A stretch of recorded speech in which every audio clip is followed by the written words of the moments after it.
Imagine standing on a dry plain in central Myanmar. There is no modern skyline, no towers of steel, no traffic, only dust, palm trees, and thousands of ancient temples rising from the landscape. Some are enormous, others are small enough to disappear behind the trees. Their walls are cracked, their bricks have darkened with age.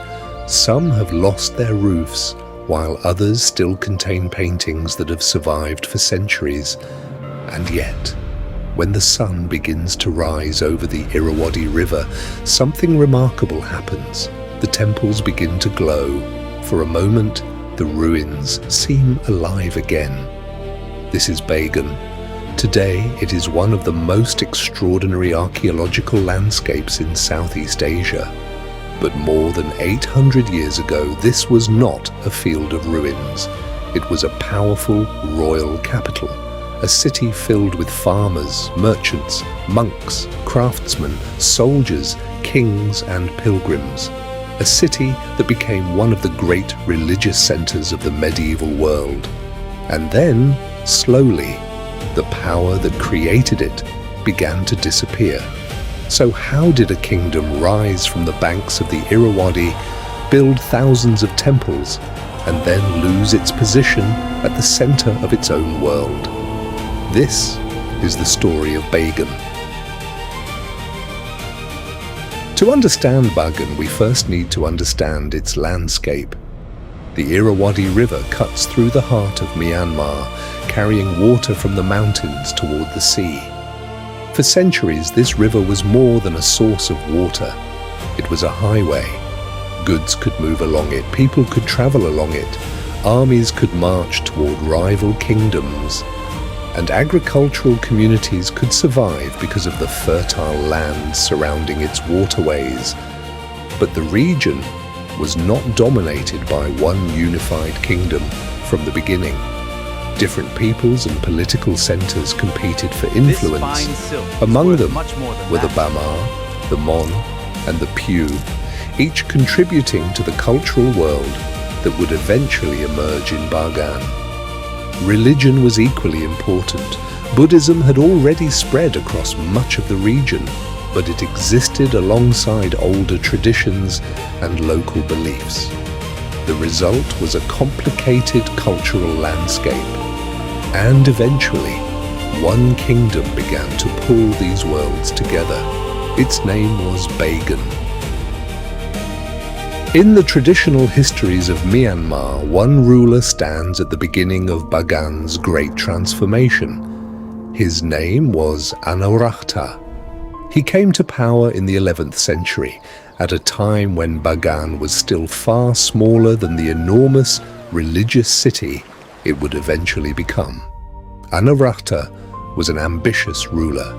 He wanted more than a strong capital. He wanted to consolidate the Irrawaddy Valley and create a powerful kingdom. But military strength alone would not be enough. A kingdom needed legitimacy, and religion could provide it.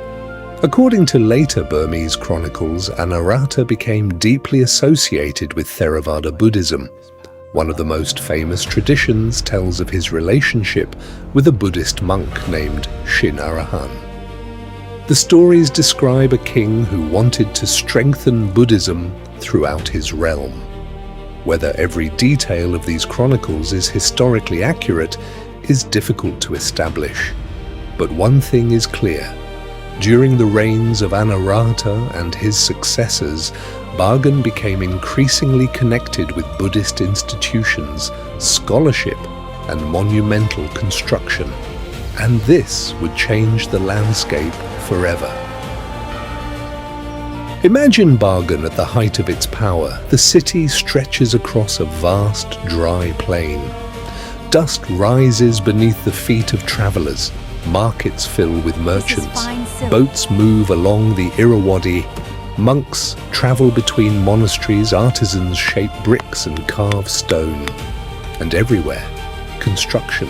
Temple after temple, pagoda after pagoda. Some are simple structures, others are enormous monuments designed to dominate the horizon. For the rulers of Bagan, building a religious monument was not simply an architectural project. It was an act of devotion. A king could demonstrate his power by building. He could earn religious merit. He could associate his dynasty with the sacred, and he could leave behind a physical reminder of his reign.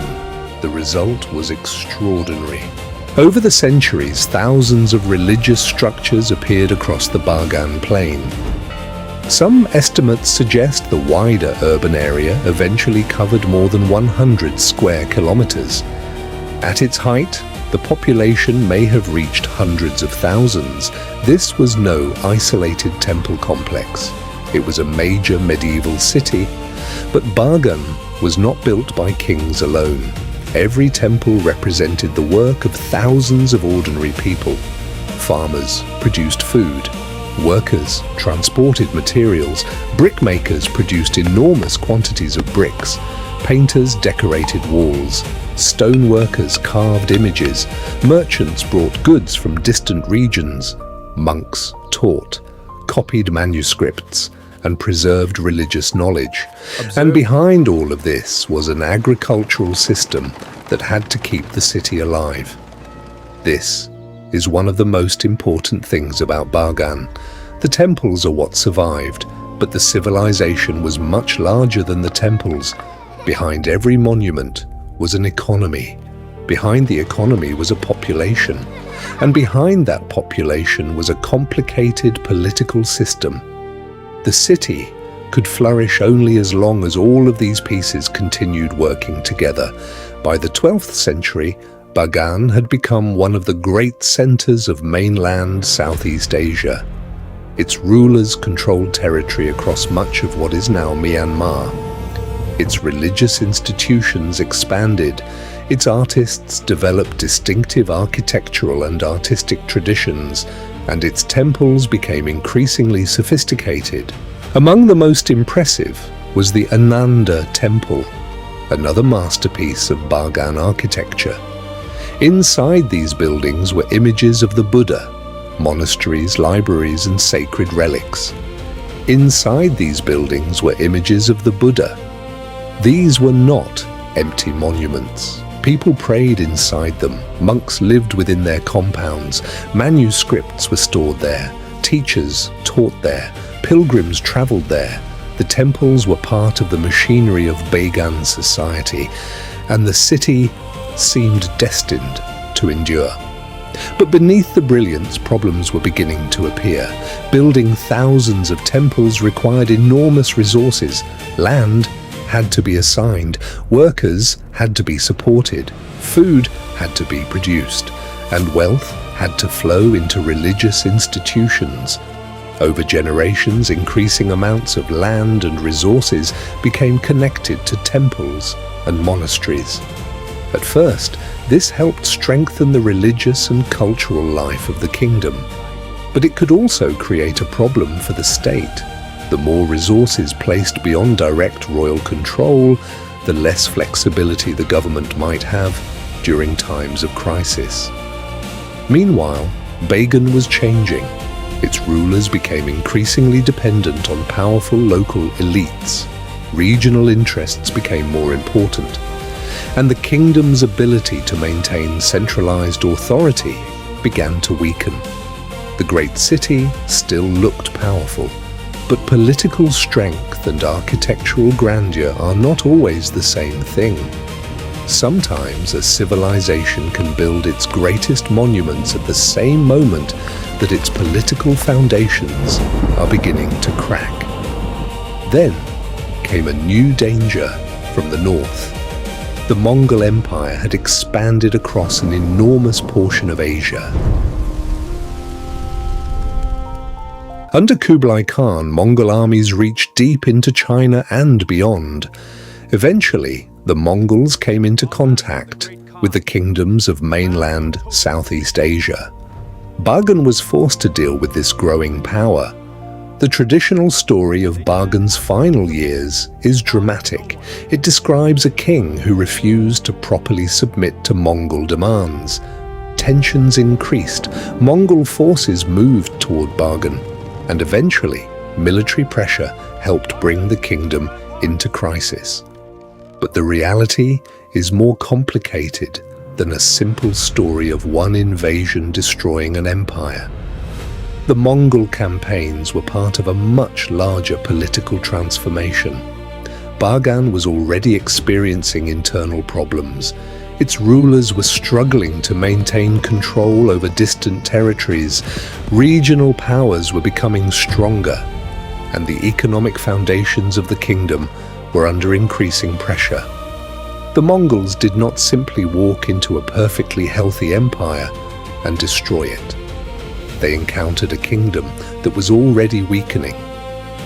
By the late 13th century, Bagan's political dominance was fading. The royal government could no longer command the same authority it once had. Regional centers became increasingly independent. The old political structure began breaking apart.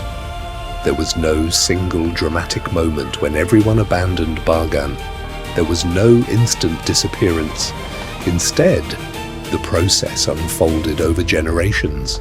Power moved elsewhere. Trade routes changed. Political centers shifted. Bagan's temples remained. But the kingdom that had created them was gone. Centuries passed. The world changed. New kingdoms rose. New capitals appeared. Wars were fought, dynasties came and went, but Bagan remained. Its temples slowly weathered under the tropical sun. Earthquakes damaged some, vegetation grew around others, paintings faded, bricks cracked, and the once busy city became a landscape of monuments. Yet something remarkable happened. The temples were never completely forgotten. People continued to visit them. Monks continued to worship. Local communities preserved traditions connected with the ancient city. Bagan was no longer the political heart of Myanmar, but it remained a sacred place. Its civilization had changed form. Today, when visitors walk through Bagan, their empire is gone, their palaces have largely disappeared. The streets where ordinary people lived have been transformed by centuries of change. But where are the people who built them? Where are their markets, their houses, their workshops, their farms, their royal court? The answer is that Bagan's civilization did not simply disappear. Its political center declined. Its institutions changed. But the people, languages, religious traditions, and cultural practices continued. Civilizations rarely end like a light being switched off. They transform, they merge, they adapt. Sometimes a capital disappears while its culture survives somewhere else, and Bagan is a perfect example. Today, thousands of temples still rise from the plains beside the Irrawaddy. They are fragments of a civilization preserved in brick. A temple can tell us about religion, its paintings can tell us about art, its inscriptions can tell us about language, its architecture can reveal political ambition, and the sheer number of monuments tells us something even more powerful. The people of Bagan believed their world was worth building for. They believed their religious devotion deserved to be transformed into stone and brick. They believed their actions could reach beyond their own lifetimes, and in one sense, they were right. At sunset, the Bagan plain becomes almost silent. The heat begins to fade. Long shadows stretch between the temples, and for a moment it is possible to imagine the city as it once was. Monks walking through the streets, merchants unloading goods beside the river, farmers returning from the fields, builders carrying bricks toward another rising temple, a king standing before a newly completed monument, a civilization convinced that its world would endure. But history had other plans. The kingdom declined, the political center moved, and the great city became a collection of ruins. Yet Bagan never truly disappeared, because civilizations are not only their kings, they are their people. their beliefs, their languages, their art, their memories, and sometimes their greatest monuments. Today, thousands of temples still rise from the plains beside the Irrawaddy. They stand as reminders of a kingdom that once ruled much of Myanmar, a kingdom that transformed faith into architecture, a kingdom that reached remarkable heights, and then slowly surrendered its place in history. Bagan teaches us something that every fallen civilization eventually reveals. Power is temporary. Cities change. Kings disappear. Empires collapse. But what people create can sometimes survive them by centuries. And every morning, when the sun rises over Bagan's ancient temples, the ruins seem to tell the same story once again. Not simply the story of an empire that fell, but the story of a civilization that refused to be forgotten.